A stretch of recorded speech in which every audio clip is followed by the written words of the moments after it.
안녕하십니까. 오늘은 성경은 어떤 책입니까? 라는 주제로 함께 말씀을 나누도록 하겠습니다. 성경 때문에 목숨을 건진 사람의 이야기를 아십니까? 1611년 제임스 1세의 명령으로 킹 제임스 버전 흠정력 성경이 출판이 되었습니다. 그 무렵 양을 훔친 죄로 사형 선고를 받은 암스트롱이라는 사람이 있었습니다. 이 도둑이 사형 집행일이 다가오자 어떻게든 살아보려는데 이 사람이 필사적이 되었습니다. 그래서 마침내 한 가지 꾀를 냈습니다. 그리고 교도관에게 이렇게 말했습니다. 사형수에게는 마지막 소원을 들어준다는 말인데 사실입니까? 그런 게 있지. 뭘 바라나? 여자가 보고 싶나? 아니요. 저는 여자가 없습니다. 그럼 뭘 바라나? 술인가 담배인가? 그런 게 아니라 소문을 들어본 이번에 국왕께서 성경이라는 훌륭한 책을 출판하셨다고 들었습니다. 그리고 모든 사람에게 그것을 읽도록 하라고 분부를 내렸다는데 사실입니까? 그걸 어떻게 알았나? 그럼 그 성경을 읽게 해주십시오. 그럼 오늘 죽어도 여한이 없겠습니다. 간수는 기가 막혔지만 상관에게 보고를 했습니다. 그 소식은 제임스 1세 국왕에게까지 전달이 되었습니다. 소식을 들은 이 국왕이 말했습니다. 기특한 녀석이네. 어렵지 않지? 소원을 들어주겠노라. 성경을 다 읽을 때까지 형 집행을 연기하도록 하라. 암스트롱은 성경을 받아들고 감격하여 교도관에게 이렇게 말했습니다. 제가 이렇게 훌륭한 책을 단번에 읽는 것은 벼락맞을 일입니다. 게다가 저같이 아둔한 놈이 하루에 한 줄 읽는 것도 벅차합니다. 이야기를 전해들은 국왕은 이렇게 말했다고 합니다. 도둑치고는 머리 회전이 빠른 놈이네. 그렇다고 시간을 무제한으로 줄 수는 없다. 그러니 300년 안에 다 읽어야 한다라고 전해라. 그리고 형 집행 유예 기간에는 그 녀석을 왕궁에서 지내도록 하라라고 조치를 했다고 합니다. 그래서 목숨을 건졌다는 이야기입니다. 여러분, 성경은 어떤 책이라고 생각하십니까? 성경은 명맥만 유지하는 책이 아닙니다. 성경은 세상을 바꿔놓고 역사상 가장 많은 언어로 출판이 되었습니다. 어떻게 그런 일이 일어났을까요? 이유는 하나님의 말씀이기 때문입니다. 이사야 40장 8절은 이렇게 말씀합니다. 풀은 마르고 꽃은 시드나 우리 하나님의 말씀은 영원히 서리라 하라. 성경은 베스트셀러입니다. 성경은 영원한 베스트셀러입니다. 역사상 가장 많은 언어로 번역되었고 가장 많이 출판되었고 성경은 어두운 곳을 환하게 만들고 무지한 사람을 현명하게 만들고 속박과 억압이 아닌 자유를 주고 있는 말씀입니다. 2019년 말 기준 성경 정서는 총 7,359개의 언어 가운데 694개의 언어로 번역이 되었습니다. 신약 성경은 1,542개의 언어로, 단편 성서는 1,159개의 언어로 번역되어서 전 세계 언어의 절반인 3,964개 언어는 아직도 번역된 성경이 없다는 것입니다.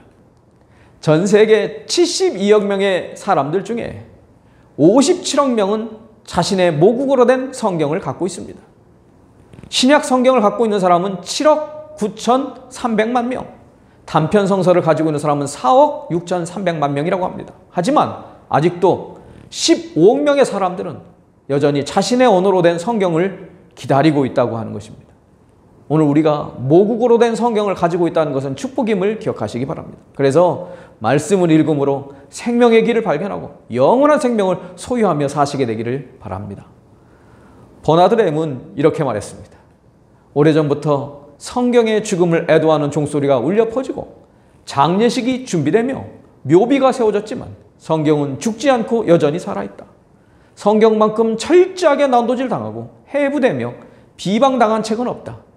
회의론자와 박학다식하고 철두철미한 비평가들로부터 성경만큼 혹독한 공격을 당한 철학, 종교, 물리, 고전문학, 현대 서적은 과연 있는가? 그런데도 아직도 수백만 명의 사람들이 성경을 사랑하고 계속해서 성경을 묵상하고 있다라고 하는 것입니다. 볼테르는 한 시대가 지나가기 전에 성경이 시대에 뒤떨어진 진부한 책이 되고 말 것이라고 단언했습니다. 그런데 그가 죽고 난 다음에 제네바 성서공회는 그의 집을 매입하여 유럽 전역의 성경을 보급하는 전초기 기지로 만들었습니다. 성경은 지금도 앞으로도 그 생명력을 발휘할 것입니다. 알프스에는 그리스도를 위하여 순교한 위근호 교도들의 기념비가 세워져 있습니다. 그 기념비에는 어떠한 비평에도 굴하지 않고 능히 모진 풍파를 이겨낼 수 있는 책이 바로 성경이었음을 고백하는 글이 새겨져 있습니다. 거듭나지 못한 자들이 연신 망치질을 해댔지만 그들의 망치가 부서질지언정 하나님의 모르는 든든히 서 있으리라. 성경은 혹독한 비난자들의 비평을 능히 견뎌낼 수 있을 만큼 강합니다. 성경은 우리의 의문을 해소해주고 그 책에 기록된 말씀이 하나님의 말씀임을 확신시켜 줍니다. 그런데 성경은 19금에 야하거나 잔인하거나 저질적인 기사들도 있습니다. 그래서 어떤 사람은 이런 책을 거룩한 경전이라고 할 수 있느냐 하는 사람이 있습니다. 창세기 19장 5절에는 내게 온 사람이 어디 있느냐 이끌어내라 우리가 그들을 상관하리라 라는 말씀이 있습니다. 여기서 상관은 성관계를 의미합니다. 소돔과 고모라, 기브아의 사람들이 성적으로 매우 타락해 있었다는 것입니다. 또한 소돔 사람을 뜻하는 영어 단어는 소도마이트인데 이 단어는 동성연애, 동물과의 성관계를 의미합니다. 사사기 19장 22절과 29절에는 밤새도록 윤관을 당한 자신의 첩을 레위인이 한 토막씩 잘라서 각 지파에게 보내는 장면이 나옵니다. 어떻게 이렇게 끔찍한 내용이 성경에 있습니까? 이것은 바로 성경의 진실성을 말한다는 것입니다. 성경은 사람을 신격화하거나 미워하지 않습니다. 성경은 인간 세상에서 일어나는 역사를 그대로 묘사합니다. 죄악도 있는 그 모습 그대로 드러냅니다. 영웅들의 이야기를 보면 나쁜 이야기가 거의 없습니다. 돌아가신 분이 어떤 분이든지 간에 그분의 양력 소개를 하거나 조사를 할 때 보면 좋은 추억만 이야기합니다. 근데 성경은 다릅니다. 성경은 믿음의 조상 아브라함, 이스라엘을 애굽에서 구원한 모세, 골리앗을 이긴 다윗왕의 일대기를 다 보면 모두가 다 가리고 싶은 부분까지 적나라하게 이야기하고 있다는 것입니다. 이런 내용이 있음에도 불구하고 성경 전서가 다른 책들과 달리 독보적인 위치를 차지하는 이유는 무엇일까요? 디모데전서 3장 16절은 이렇게 말씀합니다. 모든 성경은 하나님의 감동으로 된 것을. 이 말은 이 성경이 어떻게 이루어졌는지를 말하는 것입니다. 이 말의 뜻은 성경이 일관성과 통일성을 가지고 있다는 것을 말하는 것입니다. 왜냐하면 성경은 1600년 동안 40여 명의 사람이 썼기 때문입니다. 여러분, 비슷한 교육 병역을 가지고 같은 언어를 사용하고 같은 문화권에 사는 10명에게 인생의 의미에 대해서 글을 쓰라고 한다면, 그리고 그 글을 다 모아서 읽어보면 그 사람들의 의견이 다 일치할까요? 여러분, 그럴 리가 없습니다. 그런데 성경은 10명이 아니고 40명이 1600년 동안 썼는데 그들의 교육 수준, 언어, 문화권, 사는 시대가 다 달랐음에도 불구하고 성경에는 통일성이 있습니다. 어떻게 완벽한 조화를 이루고 있을까요? 이유는 하나님이 그들에게 그렇게 쓰도록 하셨기 때문이라는 것입니다. 여러분, 멋진 건축물을 완성하기 위해서는 여러 명의 숙련공들이 오랜 시간 동안 정성을 들여 완성해야 합니다. 그렇게 완성되기 위해서 꼭 필요한 것이 있다면 유능한 설계사입니다. 그의 마음속에 있는 건축물을 도면으로 그려내고 그것을 현실화시켜야 건축물이 완성되는 것입니다. 여러분, 배너라는 영화를 보신 분이 계십니까? 복수를 하려고 칼을 갈던 한 사람이 예수 그리스도를 만나고 그의 손에서 칼을 버리고 원수를 사랑으로 받아주는 사람이 되었다는 것입니다. 이 영화의 대본을 써서 노벨 문학상을 받은 사람이 바로 류 월리스라고 하는 사람입니다. 이분이 처음에는 크리스찬이 아닙니다. 그는 미국의 남북전쟁 중 북군의 유명한 장군이었습니다. 그는 링컨 대통령을 암살한 사람을 재판하던 판사였습니다.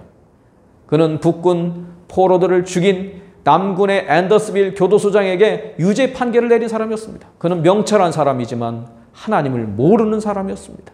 그런 그가 예수님을 믿는 사람들을 가만히 보니까 아니 꼽기 짝이 없었습니다.